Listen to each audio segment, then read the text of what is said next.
ஓம் சாந்தி. இன்றைய முரளி 11 ஜனவரி 2025. பாப்தாதா மதுபன். இனிய குழந்தைகளே, யோகம் நெருப்புக்கு சமமானது. அதில் உங்கள் பாவம் எரிகிறது, ஆத்மா சதோ பிரதானமாகிறது. எனவே ஒரு தந்தையின் நினைவில் இருங்கள். கேள்வி: புண்ணிய ஆத்மாவாக ஆகும் குழந்தைகள் எந்த விஷயத்தில் அதிக கவனம் கொடுக்க வேண்டும்? பதில்: யாருக்கு பைசாவை தானம் கொடுப்பது என்ற விஷயத்தில் முழு கவனம் வைக்க வேண்டும். ஒருவேளை ஒருவருக்கு பைசா கொடுத்து அவர் அதை வைத்து சாராயம் குடித்தால், கெட்ட செயல் செய்தால் அந்த பாவம் உங்கள் மீது வரும். நீங்கள் இப்போது பாவ ஆத்மாக்களோடு கொடுக்கல் வாங்கல் செய்யக்கூடாது. இங்கே நீங்கள் புண்ணிய ஆத்மாவாக ஆக வேண்டும்.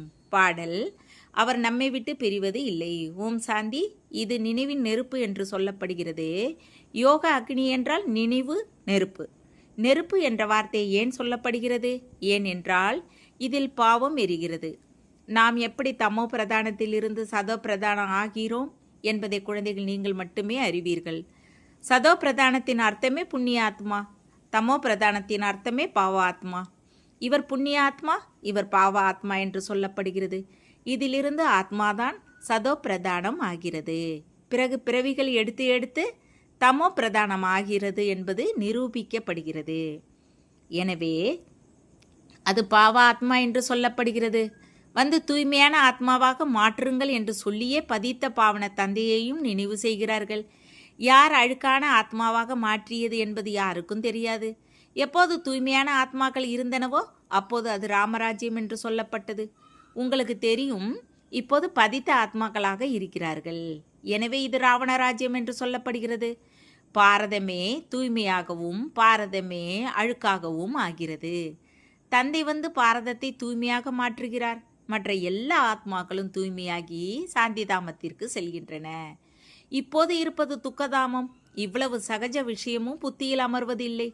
எப்போது உளமாற புரிந்து கொள்வார்களோ அப்போது உண்மையான பிராமணர்கள் ஆவார்கள். பிராமணர் ஆகாமல் தந்தையிடமிருந்து ஆஸ்தி கிடைக்க முடியாது. இப்போது இது சங்கமயுக யாகம். யாகத்திற்கு பிராமணர்கள் அவசியம் தேவை. இப்போது நீங்கள் பிராமணர்களாக மாறி இருக்கிறீர்கள். இது மரண உலகின் கடைசி யாகம் என்பதை அறிந்து இருக்கிறீர்கள். மரண உலகில்தான் யாகம் நடக்கும், அமர உலகில் யாகம் நடக்காது. பக்தர்களின் புத்தியில் இந்த விஷயங்கள் அமர முடியாது.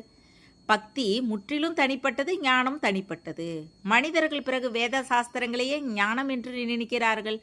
ஒருவேளை அவற்றில் ஞானம் இருந்தால் மனிதர்கள் திரும்பி சென்று இருப்பார்கள். எனினும் நாடகப்படி யாரும் திரும்பி போகவில்லை. முதல் நம்பரில் இருப்பவரே சதோ ரஜோ தமோ நிலையில் வர வேண்டிய போது மற்றவர்கள் எப்படி சதோ நிலையின் பாகத்தை மட்டும் நடித்துவிட்டு திரும்பி போக முடியும்? அவர்கள் பிறகு தமோ பிரதான நிலைக்கு வந்தே ஆக வேண்டும், பாகத்தை நடித்தே ஆக வேண்டும். ஒவ்வொரு நடிகருக்கும் அவரவர் சக்தி இருக்கிறது. மிகப்பெரிய நடிகர்கள் எவ்வளவு பெயர் பெற்றவர்களாக இருக்கிறார்கள். அனைவரையும் விட முக்கிய படைப்பவர் டைரக்டர் மற்றும் முக்கிய நடிகர் யார்? காட்பாதரே முக்கியமானவர் என்பதை இப்போது நீங்கள் புரிந்து கொள்கிறீர்கள். பின்னால் ஜெகதம்பா மற்றும் ஜெகத்பிதா இருக்கிறார்கள். அவர்கள் ஜெகத்தின் அதிபர்களாக, உலகின் அதிபர்களாக ஆகிறார்கள். அவர்களின் பாகம் நிச்சயம் உயர்வாக இருக்கும். அதனால் அவர்களின் சம்பளமும் அதிகமாக இருக்கும். தந்தை சம்பளம் தருகிறார். அவர் அனைவரையும் விட உயர்ந்தவராக இருக்கிறார். நீங்கள் எனக்கு இவ்வளவு உதவி செய்கிறீர்கள், எனவே உங்களுக்கு சம்பளமும் நிச்சயம் இவ்வளவு கிடைக்கும் என்று சொல்கிறார். இவ்வளவு உயர்ந்த பதவியை பெற வைக்கிறேன் என்று பாரிஸ்டர் கற்பித்தால் சொல்வார்தானே? அதனால் படிப்பின் மீது குழந்தைகள் எவ்வளவு கவனம் கொடுக்க வேண்டும்? குடும்பத்திலும் இருக்க வேண்டும். ஏனென்றால் இது கர்மயோக சந்நியாசம். இல்லறத்தில் இருந்து கொண்டே எல்லாவற்றையும் செய்து கொண்டே தந்தையிடம் ஆஸ்தி பெற முயற்சி செய்ய முடியும். இதில் எந்த கடினமும் கிடையாது. வேலை வெட்டிகளை செய்து கொண்டே சிவ் பாபாவின் நினைவில் இருக்க வேண்டும். ஞானம் மிக எளிதாக இருக்கிறது. பதித்த பாவனா, வாருங்கள் வந்து எங்களை தூய்மையாக்குங்கள் என்று பாடவும் செய்கிறார்கள். தூய்மையான உலகில் ராஜஸ்தானி இருக்கிறது. தந்தை அந்த ராஜஸ்தானிக்கு தகுதி பெற வைக்கிறார். இந்த ஞானத்தில் 2 பாடங்கள் முக்கியமானவை. அப்பா மற்றும் ஆஸ்தி. சுய தரிசன சக்கரதாரி ஆகுங்கள். தந்தையை நினைவு செய்யுங்கள். அப்போது சதா ஆரோக்கியமாகவும் செல்வந்தராகவும் இருப்பீர்கள். என்னை அங்கே, அதாவது பரந்தாமத்தில் நினைவு செய்யுங்கள். வீட்டையும் நினைவு செய்யுங்கள். என்னை நினைவு செய்தால் நீங்கள் வீட்டிற்கு செல்வீர்கள் என்று தந்தை சொல்கிறார். சுய தரிசன சக்கரதாரி ஆவதின் மூலம் நீங்கள் சக்கரவர்த்தி ராஜா ஆவீர்கள். இது புத்தியில் நல்லபடியாக இருக்க வேண்டும். இந்த நேரம் எல்லோரும் தமோ பிரதானமாக இருக்கிறார்கள். சுகதாமத்தில் சுகம், அமைதி, செல்வம் எல்லாம் கிடைக்கும். அங்கே ஒரு தர்மம் இருக்கும். இப்போது பாருங்கள், வீட்டுக்கு வீடு அசாந்தியாக இருக்கிறது. மாணவர்கள் எவ்வளவு பிரச்சனை செய்கிறார்கள் என்பதை பாருங்கள். தங்கள் இள ரத்தத்தை காட்டுகிறார்கள். இது தமோ பிரதான உலகம், சத்தியுகம், புது உலகம். தந்தை சங்கமத்தில் வந்திருக்கிறார். மகாபாரத சண்டையும் சங்கமத்திலேயே நடக்கிறது. இப்போது இந்த உலகம் மாற வேண்டும். நான் புது உலகை படைக்க சங்கமத்தில் வருகிறேன். இதையே புருஷோத்தம சங்கமயுகம் என்று சொல்கிறார்கள் என்று தந்தையும் சொல்கிறார். புருஷோத்தம மாதத்தையும் புருஷோத்தம காலத்தையும் கொண்டாடுகிறார்கள். எனினும் இந்த புருஷோத்தம சங்கமத்தை பற்றி யாருக்கும் தெரியாது. சங்கமத்தில் தான் தந்தை வந்து உங்களை வைரம் போல மாற்றுகிறார். பிறகு இதிலும் நம்பர்வாராகவே ஆகிறீர்கள். வைரத்தைப் போல ராஜா ஆகிறார். மற்றவர்கள் தங்கத்தைப் போல பிரஜைகளாகிறார்கள். எந்த குழந்தை பிறக்கிறதோ அது ஆஸ்திக்கு உரிமை பெறுகிறது. இப்போது நீங்கள் தூய்மையான உலகிற்கு உரிமை பெறுகிறீர்கள். அதில் உயர்ந்த பதவி பெறுவதற்கு முயற்சி செய்ய வேண்டும். இந்த நேரம் உங்கள் முயற்சி கல்ப முயற்சி ஆகிறது. இவர் ஒவ்வொரு கல்பமும் இப்படியே முயற்சி செய்கிறார் என்பது புரிந்து கொள்ளப்படுகிறது. ஜென்மங்களாக கல்பங்களாக இவர் பிரஜையாகவே ஆவார். இவர் பணக்கார பிரஜைக்கு தாசி ஆவார். இதைவிட அதிக முயற்சி செய்யவே முடியாது. நம்பர்வாராகவே ஆகிறார்கள். படிப்பின் ஆதாரத்தில் எல்லாம் தெரிந்துவிடும். இந்த நிலையில் நாளை நீங்கள் உடலை துறந்தால் என்ன ஆவீர்கள் என்பதை பாவால் உடனே சொல்ல முடியும். நாளுக்கு நாள் நேரம் குறைந்து கொண்டே போகிறது. ஒருவேளை ஒருவர் உடலை துறந்தால் பிறகு படிக்க முடியாது. எனினும் கொஞ்சம் புத்தியில் வரும். சிவபாபாவை நினைவு செய்வார். சிறிய குழந்தைகளை நீங்கள் நினைவு செய்ய வைத்தால் அவர்கள் சிவபாபா சிவபாபா என்று சொல்லிக்கொண்டே இருப்பார்கள். அப்போது அவர்களுக்கும் ஏதாவது கிடைக்கும். சிறிய குழந்தைகள் மகாத்மாவை போன்றவர்கள். விகாரங்களை பற்றி அறியாமல் இருக்கிறார்கள். எவ்வளவு பெரியவர்கள் ஆவார்களோ அவ்வளவு விகாரங்களின் பாதிப்பு ஏற்பட்டு கொண்டே இருக்கும். கோபம் வரும், மோகம் வரும். இந்த உலகில் இந்த கண்களால் நீங்கள் பார்க்கும் அனைத்திலிருந்தும் உங்கள் பற்றை விளக்க வேண்டும் என்று இப்போது உங்களுக்கு புரிய வைக்கப்படுகிறது. இவையெல்லாம் சுடுகாடாக போகின்றன என்பது ஆத்மாவிற்கு தெரியும். எல்லாம் தமோ பிரதான பொருட்களாக இருக்கின்றன. மனிதர் இறந்தால் அவரது பழைய பொருட்களை வெட்டியானிடம் கொடுப்பார்கள். பாபாவோ எல்லையற்ற வெட்டியானாக இருக்கிறார். வண்ணானாகவும் இருக்கிறார். உங்களிடமிருந்து எதை பெறுகிறார் மற்றும் எதை கொடுக்கிறார்? நீங்கள் கொடுக்கும் சிறிது செல்வம் எல்லாம் அழியதான் வேண்டும். இருந்தும் இந்த செல்வத்தை உங்களிடமே வைத்துக் கொள்ளுங்கள் என்று தந்தை சொல்கிறார். அதன் மீது உள்ள பற்றை மட்டும் விலக்கிவிடுங்கள். கணக்கு வழக்கை தந்தைக்கு கொடுத்து கொண்டே இருங்கள். பிறகு ஆலோசனை கிடைத்து கொண்டே இருக்கும். உங்களிடம் சோழிகளாக இருக்கும் அனைத்தையும் இந்த பல்கலைக்கழகத்தில் மருத்துவமனையில் ஆரோக்கியம் மற்றும் செல்வம் பெற பயன்படுத்துகிறார். நோயாளிகளுக்கு மருத்துவமனையும் கல்வி பயில பல்கலைக்கழகமும் இருக்கின்றன. இங்கோ கல்லூரியும் மருத்துவமனையும் ஒன்றாக இருக்கிறது. இதற்கு வெறும் 3 அடி நிலமே தேவை. ஒருவரிடம் வேற எதுவும் இல்லை என்றாலும் வெறும் 3 அடி நிலத்தை கொடுங்கள், அது போதும். அதில் வகுப்பு நடத்துங்கள். 3 அடி நிலம் என்பது உட்கார போதுமான இடம். ஆசனம் 3 அடிக்கு இருக்கும். அந்த 3 அடி இடத்திற்கு யாராவது வருவார்கள். நல்லபடியாக புரிந்து கொண்டு போவார்கள். ஒருவர் வந்தார். ஆசனத்தில் அமர வைத்து தந்தையின் அறிமுகத்தை கொடுத்தீர்கள். சேவை செய்வதற்காக நிறைய பேட்சுகளும் செய்யப்படுகின்றன. அது மிகவும் எளிது. படங்களும் நன்றாக இருக்கின்றன. முழுமையாக எழுதப்பட்டும் இருக்கின்றன. இதன் மூலம் உங்கள் சேவை அதிகமாக நடக்கும். நாளுக்கு நாள் எவ்வளவு ஆபத்துகள் வந்து கொண்டு இருக்குமோ அவ்வளவு மனிதர்களுக்கு வைராக்கியம் வரும். பிறகு ஆத்மாக்கள் நாம் அழியாதவர்கள், நமது அழியாத தந்தையை நினைவு செய்ய வேண்டும் என்று தந்தையை நினைவு செய்ய முற்படுவார்கள். என்னை நினைவு செய்தால் உங்கள் ஜென்ம பாவங்கள் இறங்கிவிடும் என்று தந்தை தானே சொல்கிறார். தன்னை ஆத்மா என்று உணர்ந்து தந்தையிடம் முழுமையான அன்பு வைக்க வேண்டும். தேக அபிமானத்திற்கு வராதீர்கள். ஆம், குழந்தைகள் போன்றோரிடம் வெளியில் அன்பு வையுங்கள். ஆனால் ஆத்மாவின் உண்மையான அன்பு ஆன்மீக தந்தையோடு இருக்க வேண்டும். அவரது நினைவால் மட்டுமே விக்கிரமங்கள் அழியும். நண்பர்கள், உறவினர்கள், குழந்தைகள் போன்றோரை பார்த்தாலும் புத்தி தந்தையின் நினைவில் தொங்க வேண்டும். குழந்தைகள், நீங்கள் நினைவு தூக்கு கயிற்றில் தொங்குவதைப் போல இருக்கிறீர்கள். ஆத்மா தனது தந்தை பரமாத்மாவையே நினைவு செய்ய வேண்டும். புத்தி மேலே தொங்க வேண்டும். தந்தையின் வீடு மேலே தான் இருக்கிறது. மூலவதனம், சூட்ச்ம வதனம் மற்றும் இது ஸ்தூல வதனம். இப்போது மீண்டும் திரும்பி போக வேண்டும். இப்போது உங்கள் பயணம் முடிந்து விட்டது. நீங்கள் பயணத்தை முடித்து திரும்புகிறீர்கள். அதனால் உங்கள் வீடு எவ்வளவு பிரியமாக இருக்கிறது. அது எல்லையற்ற வீடு. நமது வீட்டிற்கு திரும்பி போக வேண்டும். வீட்டிற்கு போவதற்காக மனிதர்கள் பக்தி செய்கிறார்கள். எனினும் ஞானம் முழுமையாக இல்லாத காரணத்தால் வீட்டிற்கு போக முடிவதில்லை. பகவானிடம் செல்வதற்காக, அதாவது நிர்வாண தாமம் செல்வதற்காக எத்தனை தீர்த்த யாத்திரை எல்லாம் செய்கிறார்கள், முயற்சி செய்கிறார்கள். சன்னியாசிகள் அமைதி பெறுவதற்கான வழியை மட்டும் சொல்கிறார்கள். சுகதாமத்தை பற்றி அவர்களுக்கு தெரியாது. சுகதாமத்தின் பாதையை பாபா மட்டுமே சொல்கிறார். முதலில் நிச்சயம் நிர்வாண தாமத்திற்கு வான்பிரஸ்து நிலைக்கு போக வேண்டும். அதை பிரம்மாண்டம் என்றும் சொல்கிறார்கள். அவர்கள் பிரம்மத்தை ஈசன் என்று நினைத்து அமர்ந்து இருக்கிறார்கள்.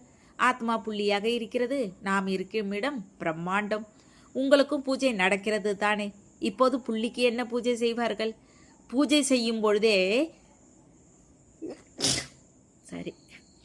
பூஜை செய்யும் பொழுதே சாலி கிராமங்களை செய்து வைத்து ஒவ்வொரு ஆத்மாவிற்கும் பூஜை செய்கிறார்கள். புள்ளிக்கு எப்படி பூஜை செய்ய முடியும்? அதனால் பெரிதாக செய்கிறார்கள். தந்தைக்கும் சொந்த உடல் இல்லை. இந்த விஷயங்களை இப்போது நீங்கள் அறிந்திருக்கிறீர்கள். சித்திரங்களிலும் நீங்கள் பெயர் உருவை காட்ட வேண்டும். புள்ளியாக இருந்தால் எப்படி புரிந்து கொள்வீர்கள்? எனவே நட்சத்திரமாக உருவாக்க வேண்டும்.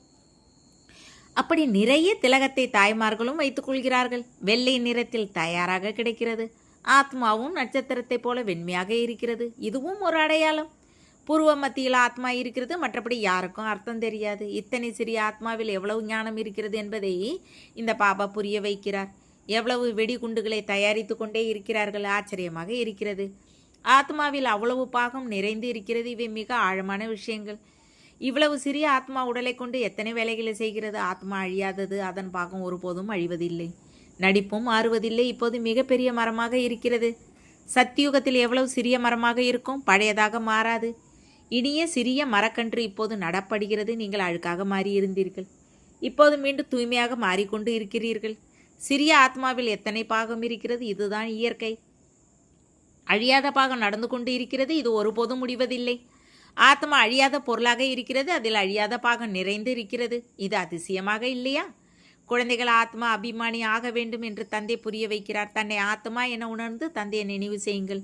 இதில் முயற்சி இருக்கிறது. உங்களுக்கு அதிக பாகம் இருக்கிறது. உங்களுக்கு எவ்வளவு பாகம் இருக்கிறதோ அவ்வளவு தந்தைக்கு இல்லை. நீங்கள் சொர்க்கத்தின் சுகவாசியாகும் பொழுது நான் ஓய்வாக அமர்ந்து விடுகிறேன் என்று தந்தை சொல்கிறார். எமக்கு எந்த பாகமும் இருப்பதில்லை. இந்த நேரம் எவ்வளவு சேவை செய்கிறேன். இந்த ஞானம் எவ்வளவு அதிசயமாக இருக்கிறது. இதை உங்களை தவிர வேற யாரும் கொஞ்சம் கூட அறிவதில்லை. தந்தையின் நினைவு இல்லை என்றால் தாரணையும் ஏற்படாது. உணவு பானத்திலும் வித்தியாசம் ஏற்பட்டாலும் தாரணையில் வித்தியாசம் வரும். இதில் தூய்மை மிக அவசியம். தந்தையை நினைவு செய்வது மிகவும் எளிது. தந்தையை நினைவு செய்ய வேண்டும், ஆஸ்தி பெற வேண்டும். எனவே நீங்கள் உங்களிடம் சித்திரங்களை வைத்திருங்கள் என்று பாபா சொல்லியிருந்தார். யோகத்திற்கும் ஆஸ்திக்கும் சித்திரங்களை உருவாக்கினால் போதே இருக்கும். நாம் பிராமணரில் இருந்து தேவராகி கொண்டு இருக்கிறோம். பிறகு நாம் தேவரிலிருந்து சத்திரியராவோம். பிராமணர்கள் புருஷோத்தம சங்கம யுகத்தை சேர்ந்தவர்கள். நீங்கள் உத்தம புருஷராகிறீர்கள் தானே. மனிதர்களிடம் இந்த விஷயங்களை புத்தியில் அமர செய்வதற்கு எவ்வளவு முயற்சி செய்ய வேண்டியிருக்கிறது. நாளுக்கு நாள் எந்த அளவு ஞானத்தை புரிந்து கொண்டு போவீர்களோ அந்த அளவு மகிழ்ச்சியும் அதிகமாகும். தந்தை நமக்கு அதிக நன்மை செய்கிறார் என்பது குழந்தைகள் உங்களுக்கு தெரியும். ஒவ்வொரு கல்பமும் நமக்கு உயரும் கலை ஏற்படுகிறது. இங்கு இருந்தபடியே உடல் நிர்வாகத்திற்காக எல்லாவற்றையும் செய்ய வேண்டியிருக்கிறது. நாம் சிவபாபாவின் உணவு கூடத்தில் சாப்பிடுகிறோம் என்பது புத்தியில் இருக்க வேண்டும். சிவபாபாவை நினைவு செய்து கொண்டே இருந்தால் உங்கள் துன்பங்கள் எல்லாம் தூர விலகிவிடும். பிறகு இந்த பழைய உடலை விட்டு செல்வீர்கள். தந்தை எதையும் பெற்றுக்கொள்வதில்லை என்பதை குழந்தைகள் புரிந்து இருக்கிறார்கள். அவரோ வள்ளலாக இருக்கிறார். எனது ஸ்ரீமத்துப்படி நடந்து கொள்ளுங்கள் என்று தந்தை சொல்கிறார். நீங்கள் பைசாவை யாருக்கு தானம் செய்ய வேண்டும் என்ற விஷயத்தின் மீது முழு கவனம் கொடுக்க வேண்டும். ஒருவேளை நீங்கள் ஒருவருக்கு பைசா கொடுத்து அவர் சென்று சாராயம் போன்றவற்றை குடித்தால், கெட்ட செயல் செய்தால் அதன் பாவம் உங்கள் மீது வரும். பாவ ஆத்மாக்களுடன் கொடுக்கல் வாங்கல் செய்து பாவ ஆத்மா ஆகிறார்கள். எவ்வளவு வித்தியாசம் இருக்கிறது. பாவ ஆத்மாவோடு கொடுக்கல் வாங்கல் செய்து பாவ ஆத்மா ஆகிறது. இங்கே நீங்கள் புண்ணியாத்மா ஆக வேண்டும்.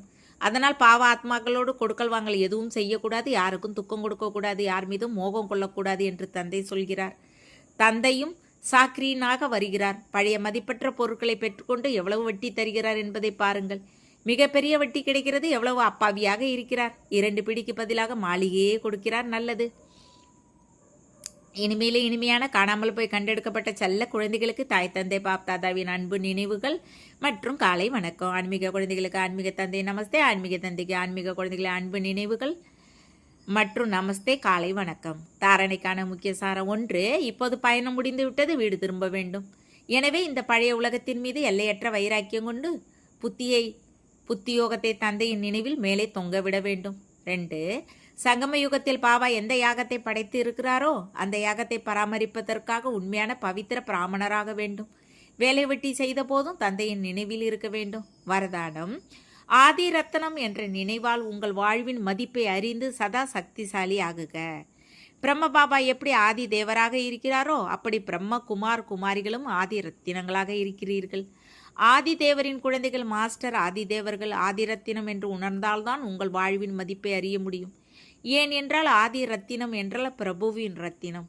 ஈஸ்வரிய ரத்தினம், அதனால் எவ்வளவு மதிப்பு ஏற்பட்டு இருக்கிறது. எனவே சதா தன்னை ஆதி தேவரின் குழந்தை மாஸ்டர் ஆதிதேவர் ஆதி ரத்தினம் என்று உணர்ந்து ஒவ்வொரு காரியத்தையும் செய்யுங்கள்.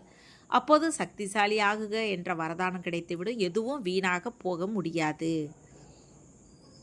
ஸ்லோகன்: ஏமாறுவதற்கு முன்னால் கண்டு அறிந்து தன்னை காப்பாற்றிக் கொள்பவரே ஞானி ஆத்மா. உங்கள் சக்திசாலி மனதின் மூலமாக சகாஸ் கொடுக்கும் சேவை செய்யுங்கள். இப்போது சேவையில் சகாஸ் கொடுத்து புத்தியை மாற்றம் செய்யும் சேவையை சேர்த்து கொள்ளுங்கள். பிறகு உங்கள் முன்னால் வெற்றி தானே தலை வணங்குவதை பாருங்கள். சேவையில் என்ன தடை வருகிறதோ அந்த தடையின் திரைக்கு பின்னால் நன்மையின் காட்சி மறைந்து இருக்கிறது. மனம் மற்றும் சொல்லின் சக்தியால் தடைகளின் திரையை அகற்றுங்கள். அப்போது நன்மையின் காட்சி உள்ளே இருப்பது தெரியும். ஓம் சாந்தி. தேங்க்ஸ் பாபா.